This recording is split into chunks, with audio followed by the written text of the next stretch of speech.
José, ¿cómo estás? Buenos días. Buenos días. Pues Estamos aquí muy felices de visitarte, Josefina García, que tú nos vas a decir ahorita todos tus títulos nobiliarios, porque sabemos que es un apellido largo, ¿no? Así es. Entonces, platícanos un poquito, nos gustaría mucho saber, enterarnos. El Museo Dolores Olmedo tiene una gran colección de arte popular y resulta que esto coincide con que este año estamos celebrando el Abierto Mexicano de Diseño y el tema del festival es el arte popular.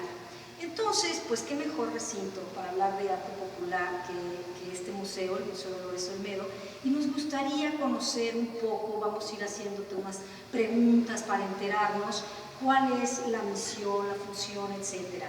Entonces, bueno, de antemano comentarte que la Universidad de la Comunicación, a través de la revista Antidogma, pues te agradece muchísimo este tiempo y esta oportunidad de que nos transmitas tus conocimientos. Entonces, primero platícanos, ¿quién es Josefina García aquí en el Museo Dolores Olmedo? Bueno, yo soy directora de colecciones y servicios educativos del Museo Dolores Olmedo ya desde hace algunos años. Varios años que tenemos la fortuna de conocernos. ¡Wow! Y platícanos de esta colección de arte popular. Pues fíjate que la colección de arte popular tiene su origen, como muchas otras cosas, gracias a la influencia que Diego Rivera ejerció en Dolores Olmedo, pues para vincularse, ¿no?, con todo lo que es el mundo del arte. Obviamente cuando ellos se conocen, ella era muy jovencita, estaba pues acompañando a su madre un día que fue a la Secretaría de Educación Pública a hacer un trámite, porque hay que recordar que su madre era maestra de escuela primaria, y entonces van a la Secretaría de Educación Pública, se lo encuentran en el elevador y Diego Rivera le pide a su madre que le deje posar para él.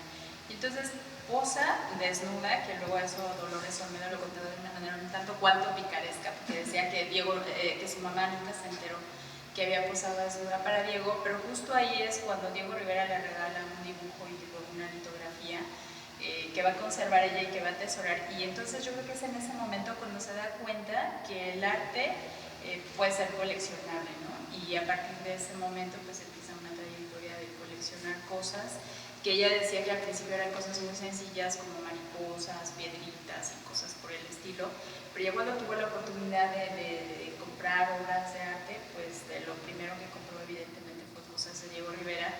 Y luego pues empezaron a venir todas estas colecciones vinculadas con él. Te decía, la culpa la tiene Diego, porque justamente el arte popular viene a raíz de un viaje que hacen junto con unos amigos en 1955 a Janitzio, después de la muerte de Frida Kahlo.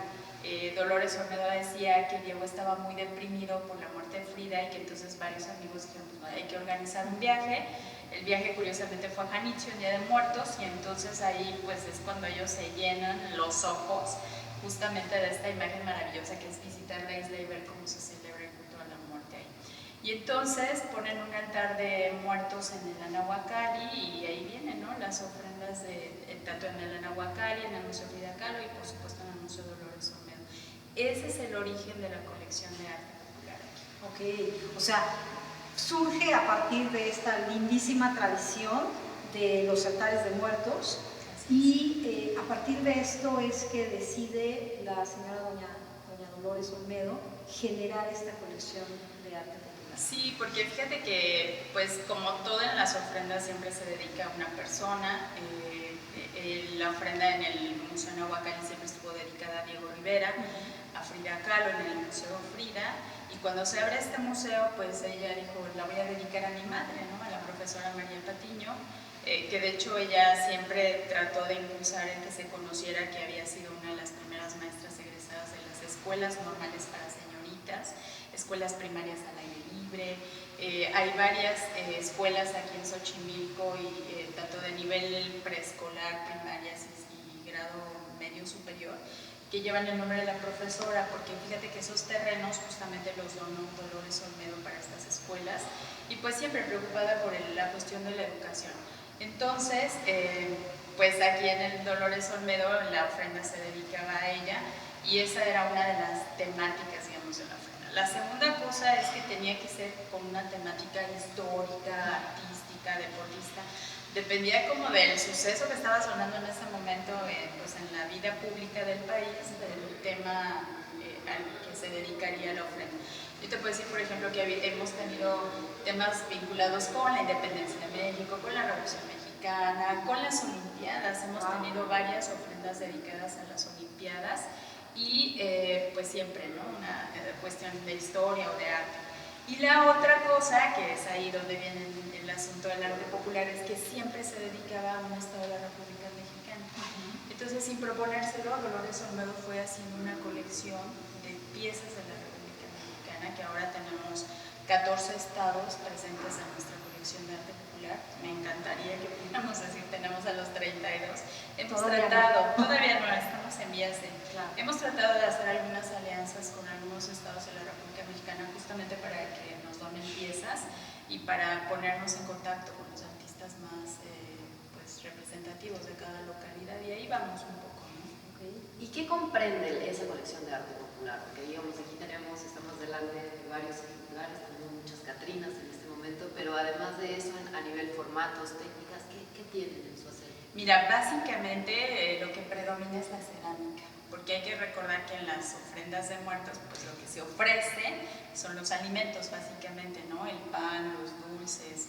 En los museos siempre se ponía el pollo con mole, los tamales, las frutas, los dulces cristalizados. Entonces siempre había que necesitar o se requería las ollas, los platos, las cazuelas. Y entonces pues ella fue adquiriendo justamente estos artículos, pero con la característica de la Talavera de Puebla, del barro negro de Santa Clara, del barrio de la Luz de Puebla, perdón, piezas de barro negro. Entonces eso fue, digamos, como lo primero que llegó. Pero luego también tenemos la presencia de la cartonería, porque pues estamos hablando de una ofrenda de Día de Muertos, la presencia de la muerte no puede faltar, ¿no? Y representada a través de la imagen de la Catrina. Entonces también tenemos ya en esas primeras ofrendas las Catrinas hechas de cartonería, presentes en nuestros altares, y luego se fueron integrando otros personajes, como por ejemplo estos grabados del José Guadalupe Posada, llevados a la cartonería, con escenas como Tomás el Aguador, la pulquería, en fin, ¿no? Y pues, como les decía, la colección de arte popular va creciendo en función a estas ofrendas y a la temática de cada año. Entonces, lo que predomina es la cerámica y la cartonería. Y luego ella, pues indiscutiblemente con este ojo de coleccionista, se dio cuenta de que había otras artesanías que también podían estar presentes, que no necesariamente eran para los alimentos, y entonces empezamos a tener máscaras, baúles de madera, piezas de hojalata para decorar las paredes, piezas de papel, el papel china, ¿no? Y te digo, la colección va creciendo. Las flores de cempasúchil, que por ejemplo en un principio se ven en las fotos que tenemos de registro en nuestro archivo, que las flores eran naturales. Wow. Teníamos flores blancas, flores amarillas, y estas flores rojas que mucha gente conoce como flor de terciopelo, eran naturales. Pero también se dieron cuenta de que el periodo de vida de las flores pues, era muy cortito, ¿no? Claro. Que luego empezaron a despedir mal olor, y entonces empezaron a recurrir a artesanos que trabajan el papel para hacer flores de cempasúchil, flores blancas, pues no sé, toda la variedad de flores que de pronto podemos encontrar en los altares, ¿no? Y ahí viene una artesanía más que también es muy característica dentro de nuestras ofrendas, porque las flores que nosotros integramos en los altares son de dos colores, un amarillo que es más pálido y un amarillo que es más naranja. Entonces cuando las colocan, las intercalan, y tú llegas y ves el altar y te da la impresión de que son flores naturales, ¿no? Que eso también tiene un arte que aquí a veces no lo reconocemos, que tiene que ver con las personas que nos ayudan a montar los altares, que son trabajadores que están ahí horas, porque hemos tenido altares que han contado hasta con 10,000 flores de papel. Imagínate lo que es eso, ¿no? Entonces, bueno, pues esa es, digamos, como la gran temática de la artesanía que nosotros tenemos acá. Oye, José, y como directora de colecciones, además de servicios educativos, pero hablando de las colecciones, nos gustaría que nos platicaras de cuántas piezas consiste el acervo, por un lado, del Museo Dolores Olmedo, en lo referente al arte popular, porque, bueno, obviamente sabemos que tiene una gran colección de Frida Kahlo, de Diego Rivera, de Angelina Belova, la primera esposa de Diego, etcétera, pero concentrándonos en la cuestión de arte popular, ¿de cuánto es este acervo, por un lado? ¿Qué implicaciones y lleva su conservación y que también nos gustaría un poco saber cómo se va incrementando este acervo, es decir, ahora ya no está doña Lola, entonces, ¿qué se hace ahora? ¿Qué se hace? ¿Cómo se elige? ¿Quién se encarga de ir? ¿Van, viajan, vienen los artesanos? En fin, ¿cómo se hace todo este proceso? Pues en principio te podría decir, y resulta increíble, que no sé cuántas piezas tenemos. ¡Wow! No lo sé. Porque pues doña Lola fue adquiriendo y adquiriendo piezas de arte popular, y entonces todo se fue almacenando en diversos lugares y bodegas que hay dentro del museo, pero nunca hubo una preocupación por hacer un registro o un inventario.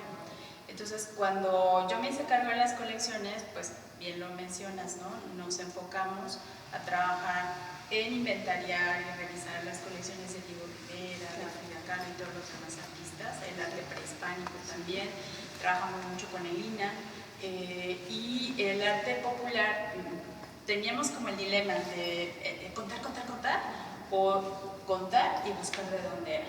Y yo dije, bueno, pues si lo vamos a hacer, vamos a hacerlo bien. Y esto implica muchísimo tiempo, ¿no? Porque de pronto encontramos una pieza que tú dices, híjole, esta parece de Puebla. Y resulta que no es de Puebla, que es de Guanajuato, ¿no? Porque también en Guanajuato se hizo esta cerámica mayólica, que es muy parecida a la talavera poblana. Entonces estamos en ese proceso de revisión de las piezas y de hacer un inventario pues en forma, ¿no? Donde tú puedas decir el taller, si se logra descubrir. Es que eso es lo complejo, el taller ¿verdad? de donde no viene. todas estas obras están firmadas, ¿no? No todas las obras exactamente, tu identificación. Así es. Fíjate que la señora Olmedo tuvo una característica bastante particular, y es que creo que sí buscó a los artesanos más representativos de cada lugar. Entonces, por ejemplo, tenemos piezas de doña Rosita, doña Rosa, que era una alfarera de Oaxaca, pues bastante famosa, que incluso todavía al día de hoy su taller sigue funcionando, lo manejan sus herederos, sus hijos. Okay. Y curiosamente doña Rosa tenía una manera muy particular, ella sí firmaba sus piezas, ¿no? Entonces tú revisas las ollas, los platones, etcétera, y encuentras ese sello de doña Rosa, que es como una flor. Por ejemplo, le compró piezas a la familia Soteno, de Metepec, en el Estado de México, que trabajan en el arte del barro policromado, con estos árboles de la vida, los árboles de la muerte.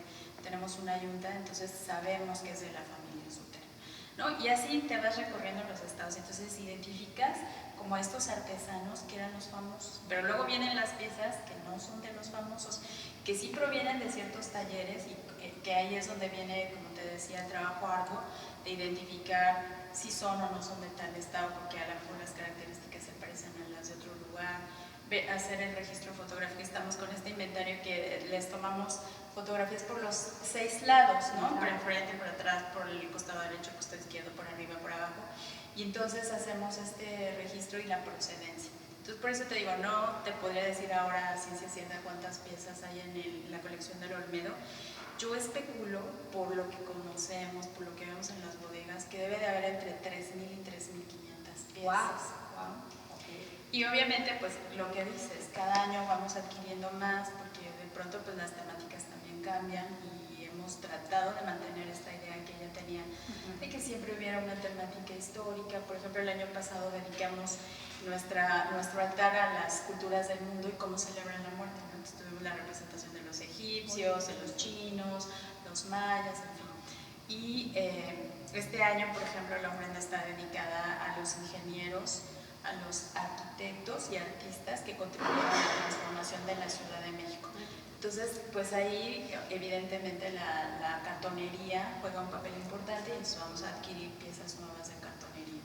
Entonces, bueno, la colección se va incrementando, esas nuevas que llegan las registramos en lo inmediato, en cuanto terminan las ofrendas se registran, y pues para no continuar con esta situación, pero sí ha sido un poco complicado el avanzar con este proceso de registro. Ahora yo, de cara al futuro, que me parece una labor increíble y me encanta que estén, digamos, buscando esto, tener registro en el acervo y todo, para que esta información precisamente se siga enseñando y se siga divulgando, pero pensando en las futuras generaciones y también en la materialidad, porque digamos, pienso en las flores de papel o pienso en la cartonería, qué, digamos, retos representa el pues mantenerlas, ¿no? O hacerlas conservar, o a lo mejor se tiene en claro que digamos pueden ser objetos o piezas perecederas, ¿no? Dada su materialidad. ¿Cómo lo manejan? Sí, que tiene un poco que ver ahora con una pregunta que me hacía Reina, que no contesté, que justamente tiene que ver con el proceso de la conservación, ¿no?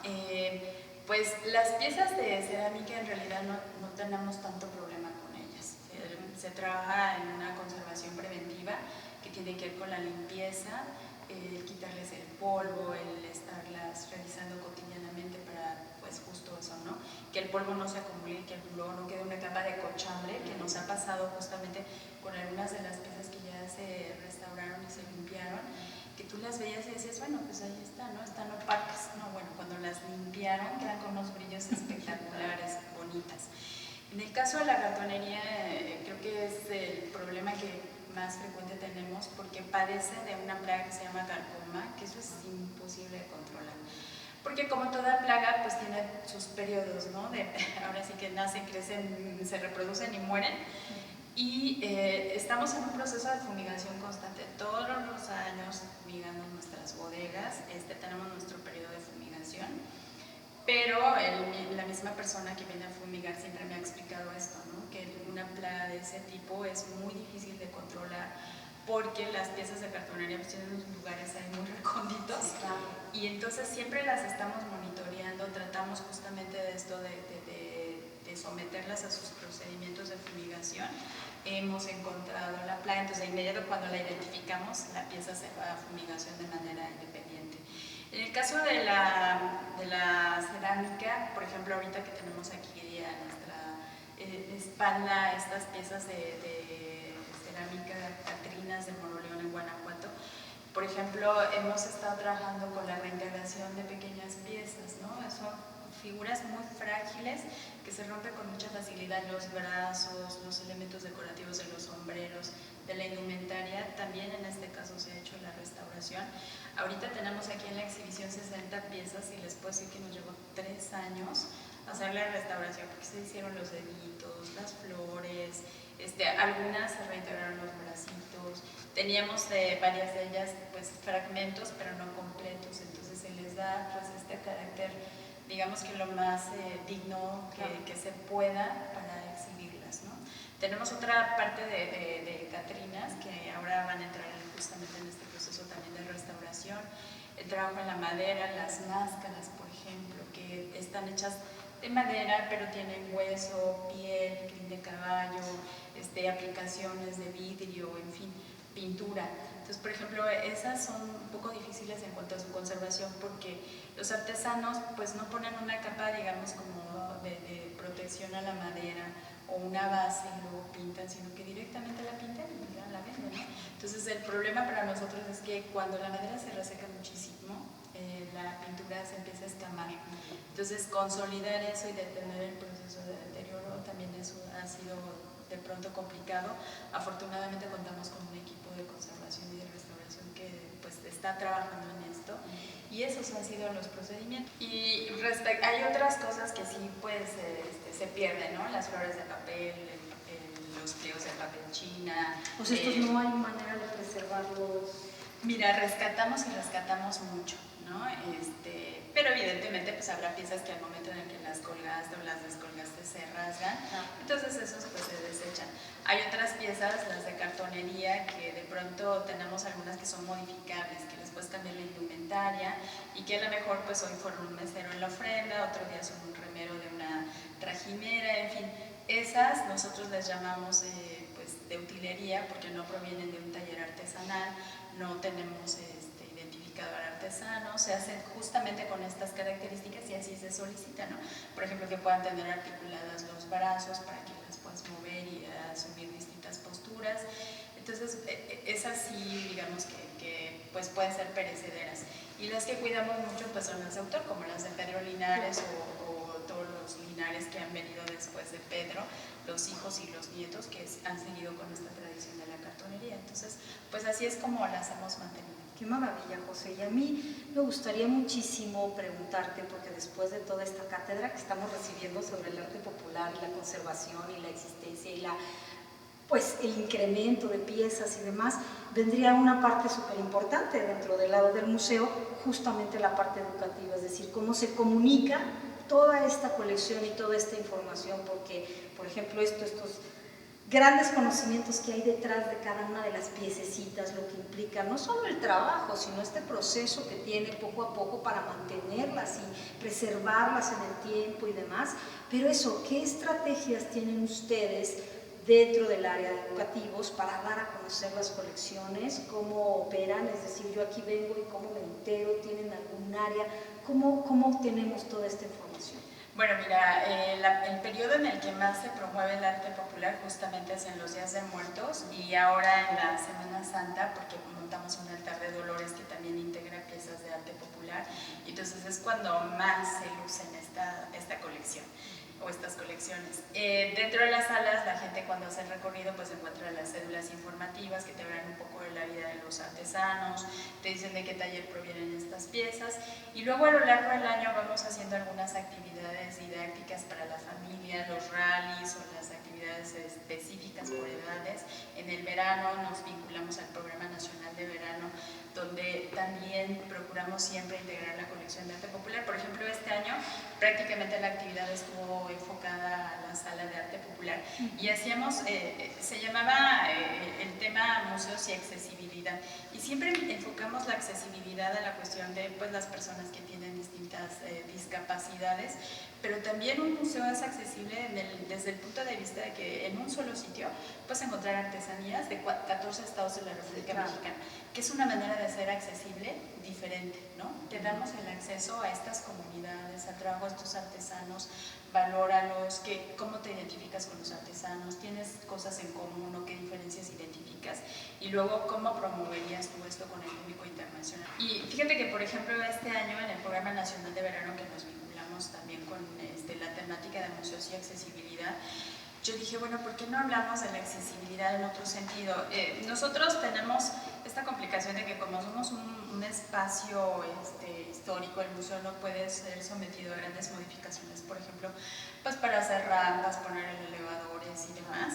Sí hay dentro de nuestras instalaciones, pero no en todos los espacios, ¿no? Si tú observas que tanto el público puede recorrer las salas, en el 100% yo te diría que más bien lo puede recorrer en un 65%, ¿no? Pero dije, bueno, ya lo hacemos, ya está ahí, el público lo sabe, están las rutas indicadas, ¿por qué no planteamos la accesibilidad en otro sentido? En cómo un museo te puede presentar en una sola sala las artesanías de 14 estados de la República Mexicana y que la gente pues, pueda identificarse qué tienen en común con los artesanos o con los indígenas que hacen estas piezas, cuáles son las diferencias que identifican, qué valor le dan al trabajo, ¿no? Que está presente aquí en la colección, y nos fue muy bien. A la gente le gustó mucho la actividad porque creo que efectivamente cumplimos con el propósito de hacerlos sensibles a todas estas artesanías, que reconocieran la riqueza cultural que hay en México, pero también que reconocieran el trabajo de los artesanos y el gran trabajo que hay contenido en cada una de estas piezas. Y esos fueron los comentarios que recibimos del público.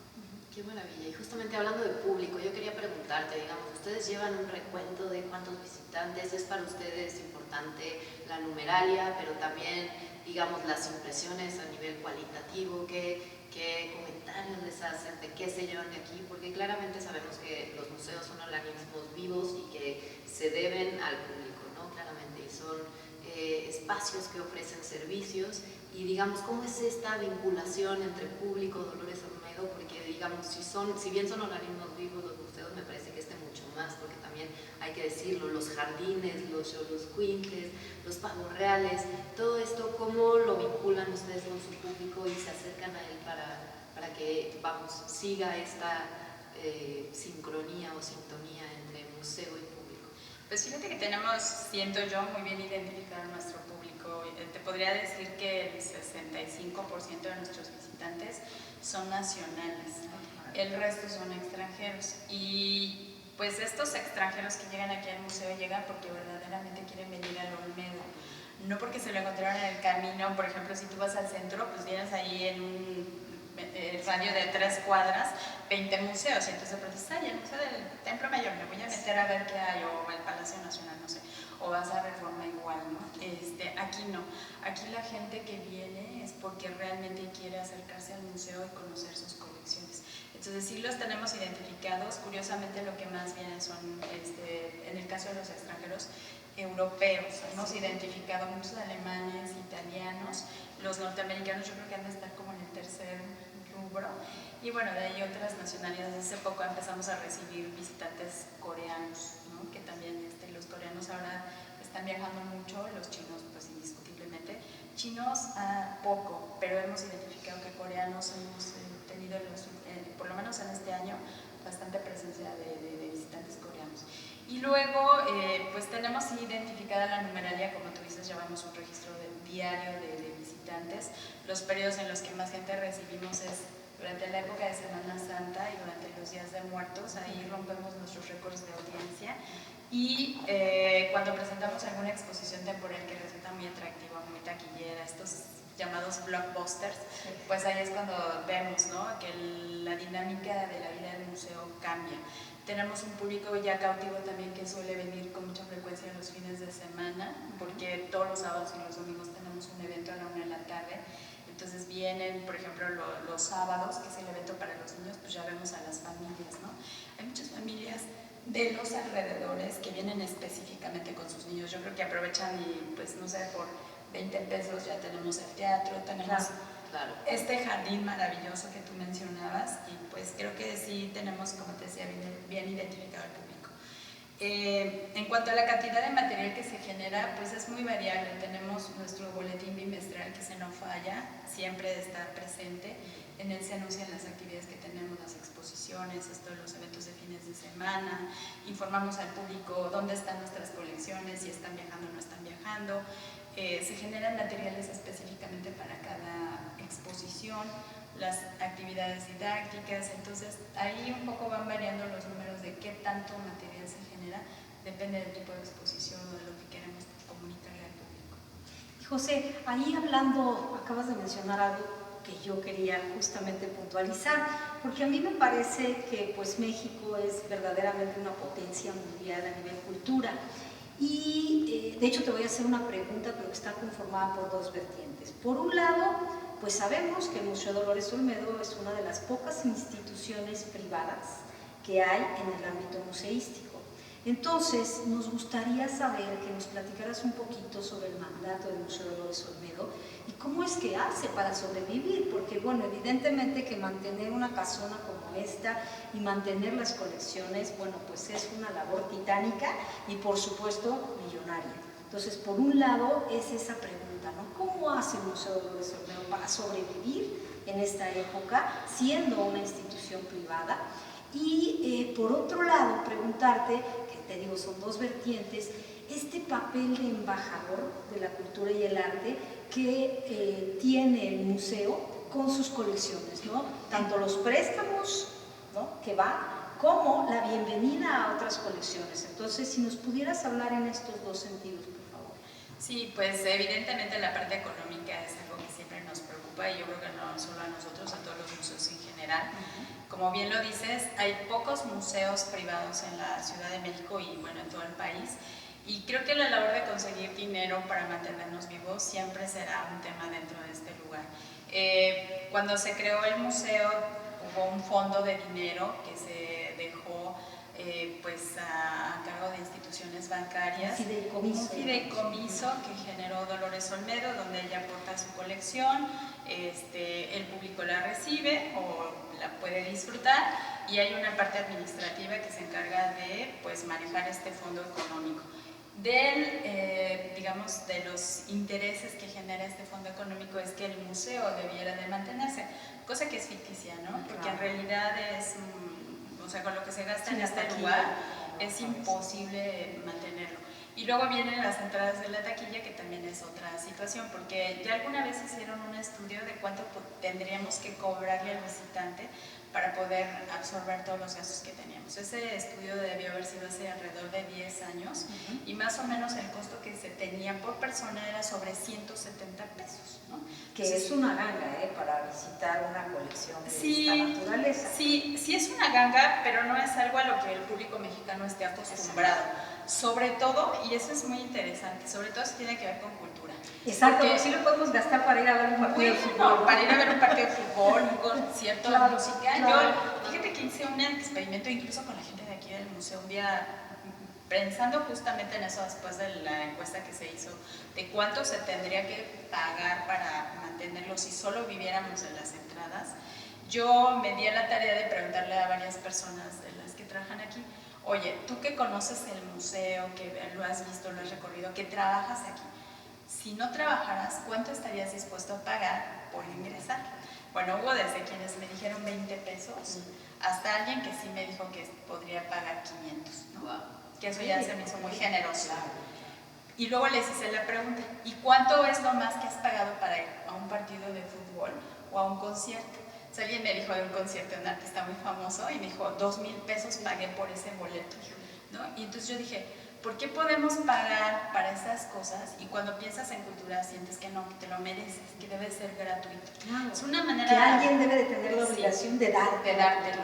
Sí, digo, tiene que ver con la educación y que la educación es gratuita o debe ser gratuita para todos.